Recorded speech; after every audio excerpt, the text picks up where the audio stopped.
mural. So if you go into the upper dome into the Union Terminal, which is pretty big, you're going to see a number of these things. So this is kind of a city of the future.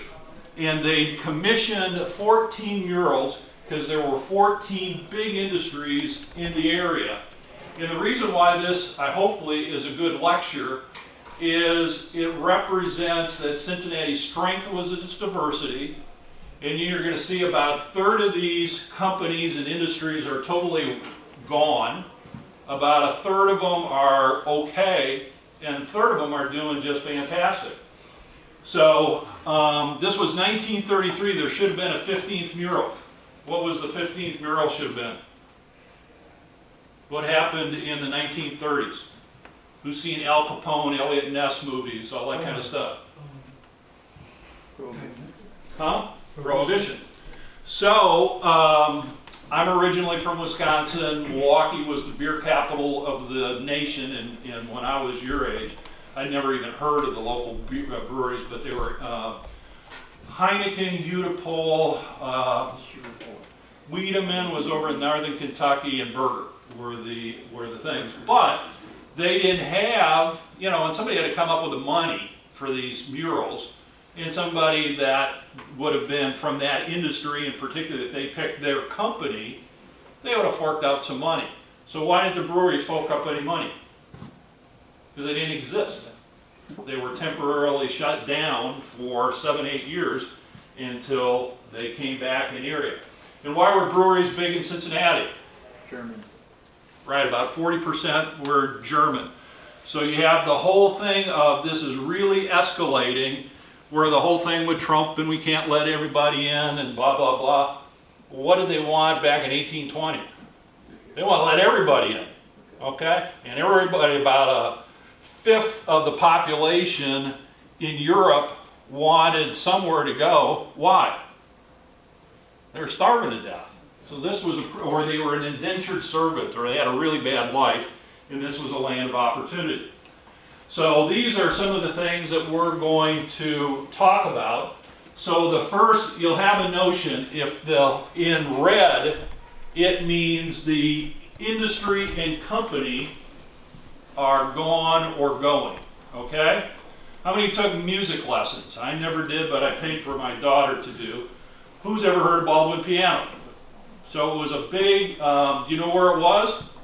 Go up I-75 about I-71, about 2 miles from here, those big buildings, those were the Baldwin piano buildings. So they're still terrific buildings. There aren't any pianos being made out of them. So that was in 1933, Baldwin piano musical instruments were a major industry in Cincinnati. And why is this more important to you in 2016 than in the people in 1933? Who, if they got into an industry, could work in it for 40 years. You're going to probably work in 4, 5, 6 industries. So when you're picking an industry, picking a company, first of all, even if you pick a great one, chances are they're with change accelerating, they aren't going to be able to carry you through your whole career. And you may have to do this 2 or 3 times, right? Okay. So Baldwin Piano went. Now, you guys are, I played, when you guys were 5, did any of your parents take you to see a game at Riverfront Stadium? I played in the very first football game ever played at Riverfront Stadium. And it was a college doubleheader. Xavier played Miami, UC played Dayton. It was a really big deal. Because 6 weeks before, how many are baseball fans? How many like Pete Rose? Of course. Okay? So what happened 6 weeks before in the first big game ever played in Riverfront Stadium? Is that the scandal? No. Scandal didn't happen until way later. So it was the biggest thing Pete Rose ever did in his career. Individual moment. 4192. Nope. That happened about 12 years later. It was the 1970 All-Star game, just like the All-Star game this year. Got a brand new stadium. It literally got opened up 2 weeks before the All-Star game. And to build the stadium, $50 million back in those days, multi-purpose, the Bengals. The Bengals actually played 2 exhibition games before us, but they hadn't played a real game until the week after us. So anyhow, that's when you're old, when you've actually outlived the stadium. So, but before there was Riverfront Stadium, what was it? Crosley Field. Right over by what? Union Terminal, right? So right along I-75. And one of the biggest entrepreneurs of all time from this area was a guy named Paul Crosley. And where did he get his money from? And there's still remnants. If you saw a beat up, decayed building along I-75 to your left, and it used to be next to the county workhouse that was built in 1860. In 30 years ago, they still had inmates stored there, and it was not a great place because they still didn't have plumbing. So you went in a hole in the floor. So anyhow, that was a great place to have a location, but all these things are being redone now. So he had the Crosley Broadcasting Company. He was not the original owner of the Reds, but he thought, hey, this was a vertical integration. He needs programming. So how many knows George Clooney? Everybody knows George Clooney. If you've heard him be interviewed, who was his famous aunt? And who's seen White Christmas? A million times with Bing Crosby at Christmas time, they always show it. Yeah, okay, yes. Anyhow, Crosley Broadcasting Company was just a half level below NBC, CBS, ABC. So it broadcast to them, Rosemary Clooney, Andy Williams, they were big stars in the day. And WLW back in those days, it's 50,000 watts now, which is a real powerful station, as big as you can be. But they used to call it the nation station because they had 500,000 watts. So you could hear WLW in Australia. So guys fighting in World War II could hear WLW. So this guy, he made all the equipment. He had the broadcasting. He actually made a Volkswagen type of vehicle that didn't sell because nobody wanted them. So he was a huge entrepreneur, successful beyond belief. If you own the Reds, it's a pretty big deal. Yes, sir. Did WLW have any connection with Voice of America or any kind of? No, except, so you familiar with Mason? Yes, very. So I used to belong to Heritage Country Club. You know where that is? So you guys know where the, what do they call it now, where the UC Health is putting up its whole thing on Butler Warren County Road? Yes. Mm-hmm. So you know why that tower is there for the Voice of America so you can get into Europe? Is that why? Why did they put it there? Because it's the highest spot. You know, if you look, you go, it's the highest spot in the area. We always had, it was the wingediest place to play golf. Yeah. Where I've also belonged to Terrace Park Country Club, which is down in the river valley where you never get any wind. So anyhow, that's where their big tower was, and that tower, the WLW tower, was out in that neck of the woods too. So anyhow, the point is, tremendously successful. They made a lot of the equipment, the walkie-talkie, all that kind of stuff for World War II and all those things, but obviously it couldn't have been a great deal or you guys would never even heard of it. And what's WLW? It used to be a big deal. It's now, I don't even remember what iteration. It used to be part of a big national communication, I forget the name of it, but a radio chain. But how many of you guys even listen to the radio? One or two. So, so our first two, we've gone through 2 of the 14 murals. And a couple of these companies really aren't doing too well. So anybody live in Hamilton, Middletown area? Okay? Ever hear of Champion Paper? I actually got a crew of, they got bought by International Paper about 20 years ago. Okay? There's a huge river, underground river, running through this area, which made it great for paper mills. Okay, because they need a lot of water. That's why I do stuff with Miami University Pulp and Paper School. And Champion Paper was one of the biggies. Up in Hamilton, it would be Hamilton. Barclays is going in there right now. It's on the same site. So, and I actually they got bought by International Paper. I got a crew of people at one of the international mills their big packaging mill in Valiant, Oklahoma as we speak. So this was an area where they did a lot of printing. They'd had a lot of inks. That was big technology from the Germans. You'll find that in a couple other slides. So U.S. playing card, there was an article about them in the Inquirer not too long ago. So you'll see in the front, that's a paper machine. In the back is a printing press. So the stuff goes from the paper machine to the printing press, okay? So what color are both of these things? Red. Yeah. So that means what? It's gone. They're gone or going. U.S. playing cards still exists. Champion paper doesn't exist at all. International paper, I used to do the corporate account stuff for International paper. It's the biggest one, and there's Stinko. Okay, we got one that's black, and you guys have never heard of Alton Warburg, but in 1933, it was the biggest maker of printing inks. That's what we're going to show you, and we're going to show you the modern equivalents today. And remember, 40% of the population was German back in those days. They had a lot of people with master's degrees and PhDs from German universities.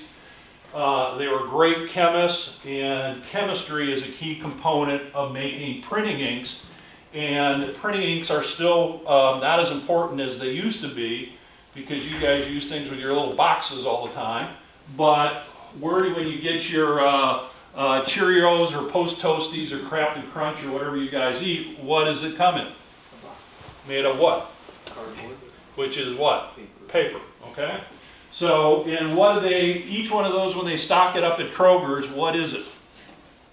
It's its own point of purchasing advertising, right? That's why it's got all those pretty colors. Where do the colors come from? Those vats. And they do it relatively the same way today. And there's some very big companies in Cincinnati.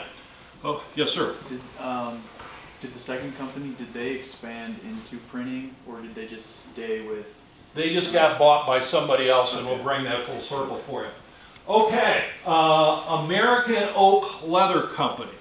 Yeah, holy cow. So why was Cincinnati big in leather?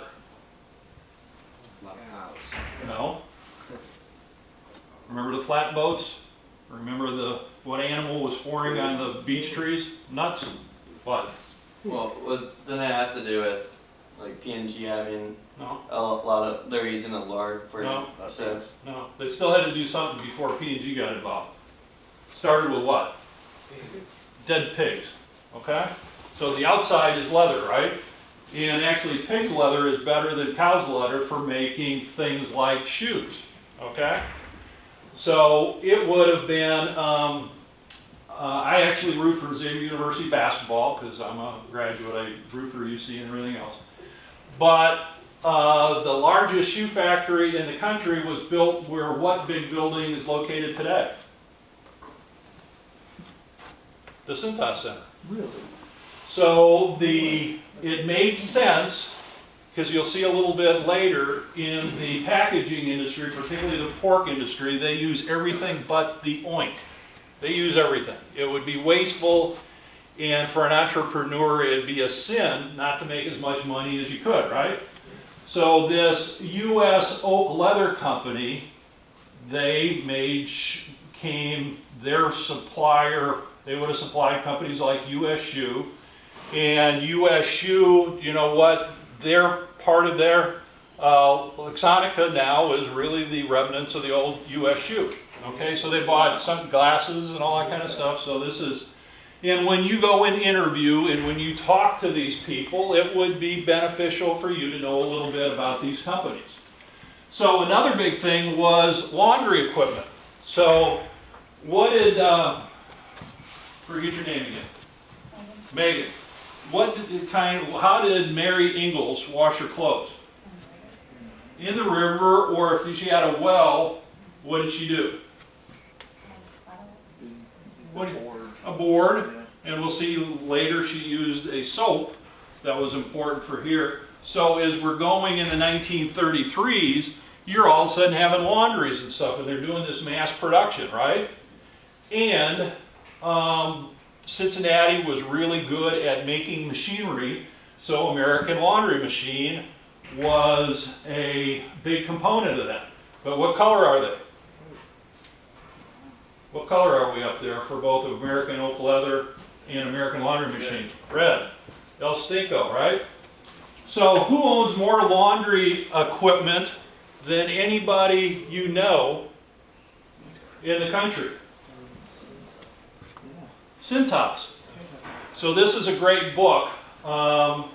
This is Raised to Richard Farmer, the Farmer School of Business. He donated the second most of money to George W. Bush, 43, in his election. He's got so much money. And I'm not a substantial stockholder of Cintas, and I've done consulting work for him over the years. But you probably have never even seen, did you ever see Ed Sullivan? The only Ed Sullivan you ever saw was David Letterman and Stephen Colbert in the Letterman Theater. So back in the 60s, you've all heard of the Beatles, right? There was a weekly TV show called The Ed Sullivan Show, and he'd bring on all these acts. From the Beatles, that was a really big deal. They'd have every kind of attorney or entertainer we'd have. You'd have vaudevillians, you'd have singers, you'd have comedians like Jerry Seinfeld went out there and did 10 minutes or 5 minutes. So Richard Farmer's, he was an orphan. His grandparents that adopted him, or the people that adopted him after his parents died, were circus performers. And this is where they would have been frequently on Ed Sullivan, these type of performers, but it's hard to describe this to you. I'll have to get a picture. But one of his grandmother was a performer where she would take a bit in her mouth, and this was not weird, this was a regular act, and she'd spin around a million times and do all these acrobatic stuff. Guess what happened to her career? Her teeth fell out. And her husband, his grandfather, was a strong man. So they pick up big weights, you know. And guess what happened to him? Hurt his shoulder. He can't be a strong man anymore. So we'll see later that Cincinnati was the biggest machine tool maker and machine shop center in North America. So you probably haven't seen old pictures where gas station attendants or machine tool workers that are working in grease and oil and lubricating stuff. So they have all these red towels, about as big as a napkin. So they would literally go, and this is how Cintas started, to pick up these rags, shop rags, take them home to the next generation, Megan. Now where they had a little board, you guys are too young to know this, where they had a little washing machine, and it had the little wring out stuff to get the water out of it. They did it in that. And literally that business has grown into a $4 billion business, with the bulk of it being, I did a contract for them once where I sold, or was in charge of the contract, to do all the uniforms at Disney World, which is down in Florida. So what kind of uniforms would they have down in Disney World? Were the most of them, and they had 50,000 employees.